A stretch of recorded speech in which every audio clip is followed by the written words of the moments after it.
11 তাৰিখৰ পৰা হৈ আছে। সেইদিনা পটককৈ মানে জেনেৰেটৰটো হেৰি হৈ গৈছিলে, কিবা কি কাৰণত গম নাপাম আৰু এনেকৈ জ্বলি গৈছিলে তাত। তাৰপিছৰ পৰা আমাৰ লগালগ কাৰেণ্টটো ইয়াতো গুচি গ'ল।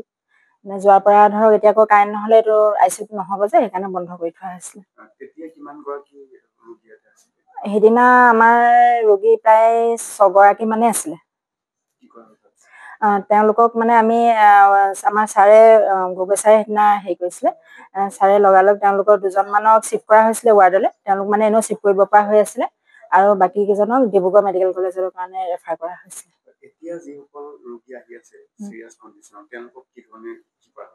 তেওঁলোকক এতিয়া মইতো ধৰক সঠিক ক'ব নোৱাৰিম, কিন্তু মজবুলি চাগে ৰেফাৰে কৰিছে ডিব্ৰুগড় বা যোৰহাটলৈ, যিহেতু ICUটো বন্ধ হৈ আছে। আমাৰ 12খন আছে। যিহেতু এতিয়া দেখা গৈছে যে শিৱসাগৰৰ ভটিয়াপাৰত এটা খুব ডাঙৰ দুৰ্ঘটনা হৈছে, যাৰ ফলত একাধিক্ৰমে ইজনৰ পিছত সিজন লোক আক্ৰান্ত হৈছে, অসুস্থ হৈ পৰিছে, চিকিৎসালয়লৈ আনিছে। কালি কি অনুভৱ কৰিছে? নহয়, আমি অনুভৱ মানে কি, আমাৰ কাৰণেতো আমি ডিউটি কৰা মানুহ, ICUটো খুলিলে আমি ধৰক পুনৰ ডিউটি কৰিম, কিন্তু জনসাধাৰণ হিচাপে জনসাধাৰণৰ অসুবিধা হৈছে বুলি অনুভৱ কৰিছোঁ।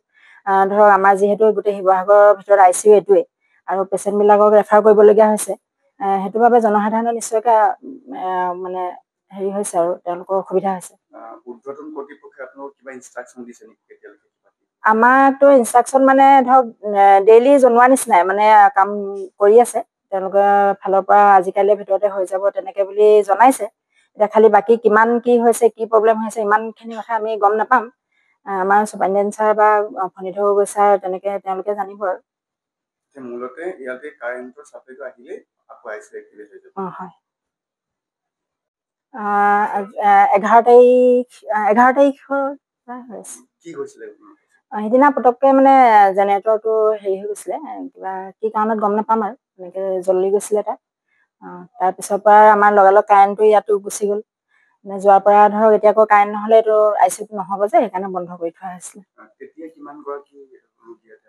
সেইদিনা আমাৰ ৰোগী প্ৰায় 6 গৰাকী মানে আছিলে। তেওঁলোকক মানে আমি আমাৰ ছাৰে গগৈ ছাৰে সেইদিনা হেৰি কৰিছিলে, ছাৰে লগালগ তেওঁলোকৰ 2জনমানক শ্বিফ্ট কৰা হৈছিলে ৱাৰ্ডলৈ। তেওঁলোক মানে এনেও শ্বিফ্ট কৰিব পৰা হৈ আছিলে, আৰু বাকী কেইজনক ডিব্ৰুগড় মেডিকেল কলেজৰ কাৰণে ৰেফাৰ কৰা হৈছিলে।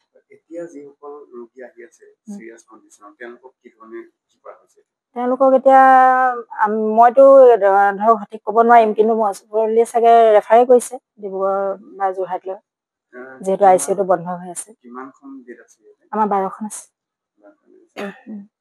যিহেতু এতিয়া দেখা গৈছে যে শিৱসাগৰৰ ভটিয়াপাৰত এটা খুব ডাঙৰ দুৰ্ঘটনা হৈছে, যাৰ ফলত একাধিক্ৰমে ইজনৰ পিছত সিজন লোক আক্ৰান্ত হৈছে, অসুস্থ হৈ পৰিছে, চিকিৎসালয়লৈ আনিছে। কালি কি অনুভৱ কৰিছে? নহয়, আমি অনুভৱ মানে কি, আমাৰ কাৰণেতো আমি ডিউটি কৰা মানুহ, ICUটো খুলিলে আমি ধৰক পুনৰ ডিউটি কৰিম, কিন্তু জনসাধাৰণ হিচাপে জনসাধাৰণৰ অসুবিধা হৈছে বুলি অনুভৱ কৰিছোঁ। ধৰক আমাৰ যিহেতু গোটেই শিৱসাগৰৰ ভিতৰত ICU এইটোৱে, আৰু পেচেণ্টবিলাকক ৰেফাৰ কৰিবলগীয়া হৈছে, সেইটো বাবে জনসাধাৰণৰ নিশ্চয়কৈ মানে হেৰি হৈছে আৰু তেওঁলোকৰ অসুবিধা হৈছে।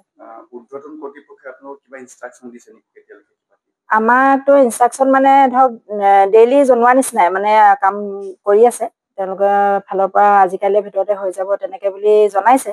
এতিয়া খালি বাকী কিমান কি হৈছে, কি প্ৰব্লেম হৈছে, ইমানখিনি কথা আমি গম নাপাম। আমাৰ চুপাৰিনটেণ্ডেণ্ট ছাৰ বা ফণীধৰ গগৈ ছাৰ তেনেকৈ তেওঁলোকে জানিব আৰু। মূলতে ইয়াতে কাৰেণ্টৰ চাপ্লাইটো আহিলে আকৌ ICU এক্টিভেট হৈ যাব। হয়।